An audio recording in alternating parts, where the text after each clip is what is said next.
Hey all, welcome back to Chill with Sabby. Happy New Year to all. I hope everyone is doing well. So today the video is about Matchbox 1968 Toyota FJ40, which is a part of the moving parts series by Matchbox. This model has a few features that can be moved, such as the door. As I tried to open, but it was not as easy, so I'm using right now the paper knife. It gives me little help to open the first door and the second door. It has a good detailing in the front and the interior and the back too. I'm really impressed with this Matchbox 1968 Toyota FJ40.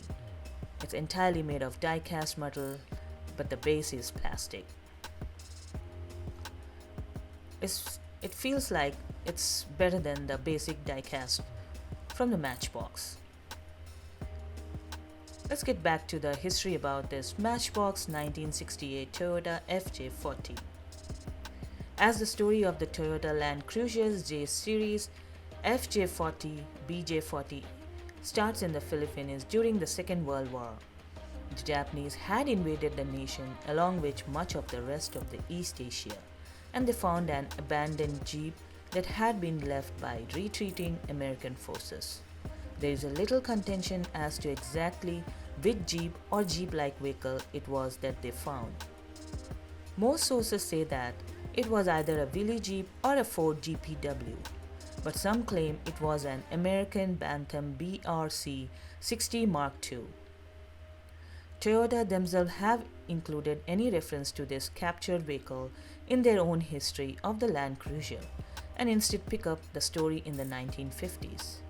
The Toyota Land Cruiser BJ was developed in 1951, and the vehicle gained the name Land Cruiser, coined by the technical director Hanji Umehara in 1955.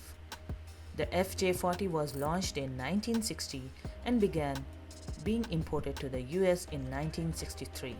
Within 2 years, the FJ40 Land Cruiser was the best-selling Toyota in America, and it wasn't even close.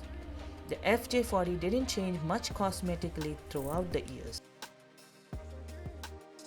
So, if you're interested in purchasing this model, you can check out the websites such as classiccars.com or Haggerty Valuation Tools. The prices range from $37,500 to $51,000, and I hope this helps. So if you're interested in purchasing this model, you can check out the website such as Amazon, eBay, Walmart, or near to the retailer store. That's all for today. If you have any questions, please let me know in the comment section down below. I'll try and get back to you as soon as possible. If you found this video helpful, please hit the like button, and if you want to see more videos like this, please hit the subscribe button. Thanks for watching. We'll see you in the next video. Until then, happy collecting.